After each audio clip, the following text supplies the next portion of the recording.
প্রাপ্তি। তাপসী, আপনি তো জাহাঙ্গীরনগর বিশ্ববিদ্যালয়ে আছেন এই মুহূর্তে, এই বর্জন করে আসলে অর্জনটা কি হলো সেটি হচ্ছে আমার প্রথম প্রশ্ন। তাপসী, প্রথম কথা হচ্ছে যে জাহাঙ্গীরনগর বিশ্ববিদ্যালয়ের যে শিক্ষক সংসদ নির্বাচনের যে নির্বাচন কমিশনটি ছিল, সেই নির্বাচন কমিশন কিন্তু শুরু থেকেই প্রশ্নবিদ্ধ কাজ করে আসছিল। আমরা দেখেছি যে এই নির্বাচন কমিশন আমাদের ইলেকশনের 4 দিন আগে সম্প্রীতি ঐক্য প্যানেলের ভিপি পদপ্রার্থী যিনি অমর্ত্য রায় তার প্রার্থিতা অন্যায্যভাবে বাতিল করেছে, এবং তার পরবর্তীতে হাইকোর্টে যখন এটি নিয়ে রিট করা হয়, সেই রিটের আপিলে গিয়ে বিশ্ববিদ্যালয়ের আইনজীবী শিশির মনিরকে নিযুক্ত করা হয়, এবং তিনি মহামান্য আদালতে তিনি এটি বলেন যে ব্যালট পেপার ছাপানো হয়ে গিয়েছে বিধায় অমর্ত্য রায়কে আর নির্বাচন করতে দেওয়া হবে না। তো সেই জায়গা থেকে আমরা দেখেছি যে বারংবার প্রশাসন কিংবা নির্বাচন কমিশন একবার এক এক রকমের কথা বলছে, তারা এক একবার মিথ্যাচার করছে যে ব্যালট পেপার ছাপানো হয়ে গিয়েছে, একবার বলছে ছাপানো হয়ে যায়নি। এবং আপনি দেখবেন যে প্রত্যেকটি প্যানেল অর্থাৎ ছাত্র শিবির, ছাত্র দল, সম্প্রীতি ঐক্য প্যানেল, স্বতন্ত্র প্রার্থী যারা রয়েছেন এবং ছাত্র সংসদ শিক্ষার্থীদের যে সমর্থিত প্যানেলটি, প্রত্যেকটি প্যানেল কিন্তু আরো 3-4 দিন আগ থেকে নির্বাচন কমিশনের ব্যাপারে তাদের অনাস্থা সংবাদ সম্মেলন করেই তারা জ্ঞাপন করেছেন। তার পরবর্তীতেও সকল কিছু ছাপিয়ে শুধুমাত্র 33 বছর পরে কিন্তু জাকসু হচ্ছে, এটা আমাদের সবার জন্য খুবই আবেগের। আমরা শিক্ষার্থীদের এই গণতান্ত্রিক অধিকার আদায়ের লড়াইয়ে সামিল হতে চেয়েছি।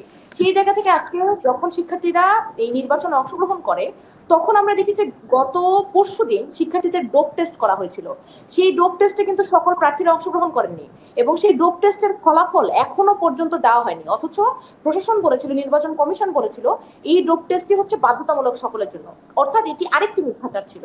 তার পরবর্তীতে আজকে যখন নির্বাচন শুরু হয় সকাল থেকে যেটি হয়, এর আগে গতকালকে রাতে কিন্তু বাংলাদেশ ইসলামী ছাত্র শিবির সমর্থিত প্যানেলে যারা রয়েছেন তারাও নির্বাচন কমিশনের ব্যাপারে অনাস্থা জ্ঞাপন করে কিন্তু রাত 12টারও পরে সিনেট ভবনে সংবাদ সম্মেলনটি করেন।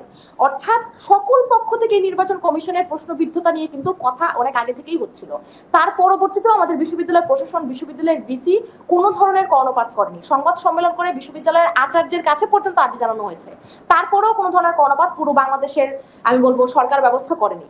তারপরে আজকে যেটি হয়েছে, গতকাল রাত 2টার সময় আমাদেরকে নোটিশ দেওয়া হয়েছে যে পোলিং এজেন্ট দেওয়া যাবে। অথচ এর আগ পর্যন্ত আমরা বারবার পোলিং এজেন্টের ব্যাপারে আবেদন জানিয়ে এসেছিলাম, তারা আমাদের কথা কর্ণপাত করেননি। রাত 2টার সময় যখন আপনি পোলিং এজেন্টের ব্যাপারে বলবেন, খুব স্বাভাবিকভাবে স্বতন্ত্র প্রার্থীরা তারা কিন্তু পোলিং এজেন্ট দিতে ব্যর্থ হয়েছেন।